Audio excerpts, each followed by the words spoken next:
Shrimad park संहिता अध्याय 10वें के 5वें श्लोक में श्री स्वामी अनुभूदेव अनुरागी जी महाराज परमहंस सहज योगेश्वर जी समझा रहे हैं। उन्मत्तम उन्मनि अवस्थां विवेक रहितम इदम असु वाक्यानां निर्बंध च प्रधानतम। 5वें श्लोक में गुरुदेव भगवान ने समझाया है और उससे पहले मैं कुछ कहना चाहती हूँ। मैं ये कहना चाहती हूँ कि मैं इस श्रीमद् पारक संहिता के द्वारा आप तक गुरु महाराज जी के हस्त कमलों से ज्ञान लिखा हुआ पहुँचाना चाह रहे हैं। कैसा लग रहा है आप कमेंट करके ज़रूर बताएं। आप लोग सुनते हो लेकिन कमेंट नहीं करते हो, इससे हमें थोड़ी समझ में नहीं आता है आप लोगों को कैसा लगता है, इसलिए कमेंट ज़रूर करें। परमहंस देव जी गुरुदेव भगवान कहते हैं 5वें श्लोक में, निर्बंध कहते हैं बंधनों से मुक्त। परमहंस देव जी गुरु महाराज जी निर्बंध को समझाते हुए कहा कि चौथे प्रकार का परमहंस उम्नी अवस्था को धारण कर लेता है। बुद्धि शिक्षा से अवगत न होने के कारण वह उन्मत्त हो जाता है, जो विवेक से रहित अशुभ वाक्यों का प्रयोग बुरी भली बातों से सुनाते हैं। ऐसे परमहंस अपना तो कल्याण कर लेते हैं परंतु जगत के लोग इनसे भौतिक लाभ न कर पाते। यह उन्मत्त परमहंसों का स्वभाव है। और 6ठे श्लोक में गुरुदेव भगवान ने समझाया है, पांच्या सुजानम सर्वज्ञम कल्याणम स्वादनम निर्बंधम उत्तम परमहंस सर्व जगतम केवलम।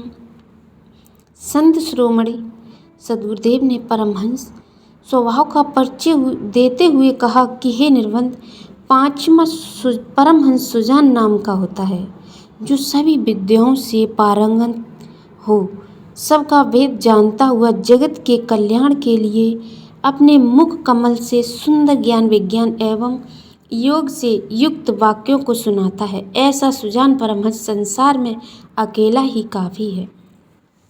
अगर चाहे तो सारे जगत का परम कल्याण कर उन्हें निज स्वरूप का बोध करा दे। ऐसे वे परम सामर्थ्यवान महापुरुष संसार में कहीं कहीं ही पाए जाते हैं। बड़े ही सुंदर शब्दों में गुरुदेव भगवान ने सुजान परमहंसों को बताया है। और 7वें श्लोक में गुरुदेव भगवान ने क्या समझाया है, परमहंस पुरुषोत्तम सुजानम विश्वधरोहरं निर्बंध प्राप्ते च भूते सार्वचनाम सुशोभितम। परमहंस सद्गुरुदेव कहते हैं कि हे निर्बंध, सुजान परमहंस जगत के सभी पुरुषों में उत्तम पुरुष है तथा ऐसे परम विज्ञानी परमहंस इस विश्व की एक बहुमूल्य धरोहर है। वह बहुत समय से विज्ञानात्मक एवं योग साधनात्मक प्रवचनों को कहते हैं चले आ रहे हैं। वर्तमान समय में भी अगर उनके पास कोई साधक जाता है तो वह उन्हें सुंदर वचनों से सुशोभित वाक्यों का श्रवण कराते हैं। और 8वें श्लोक में समझाया है,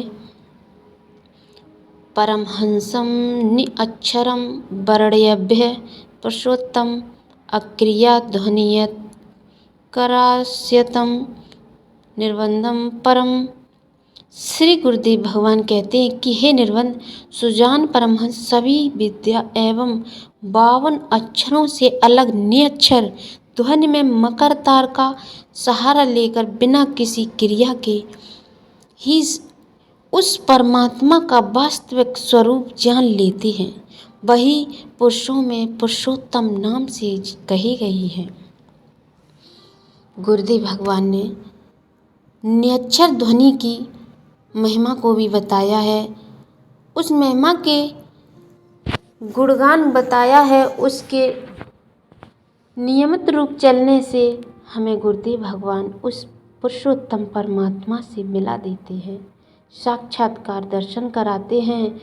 और वैसे तो वो सर्वव्यापी है लेकिन हर जगह है, लेकिन हम नहीं समझ पाते हैं। कहते हैं ना, जिस प्रकार कस्तूरी मृग के पास होती है लेकिन भाग भाग कर चारों तरफ घूम के देखता है कहाँ से खुशबू आ रही है, इसी प्रकार इस संसार में जीव भटका हुआ है, लेकिन भागता है, कहीं यहाँ जाता है, कहीं वहाँ जाता है। इसका मतलब ये संसार में बहुत सारे गुरु सदगुरु आए हुए हैं, लेकिन परमहंस सुजान हंस पुरुषोत्तम एक ही। अभी गुरु महाराज जी ने बताया है 7वें श्लोक में, जो परमहंस सुजान हंस होते हैं वो कहीं कहीं कभी कभी आते हैं।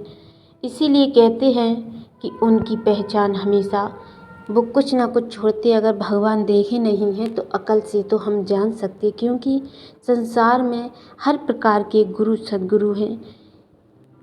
अपने खुद अनुभव से जानो, दूसरे की बातों से न जानो। इसीलिए कहते हैं स्वयं अनुभव करो और उनको देखो और परखो।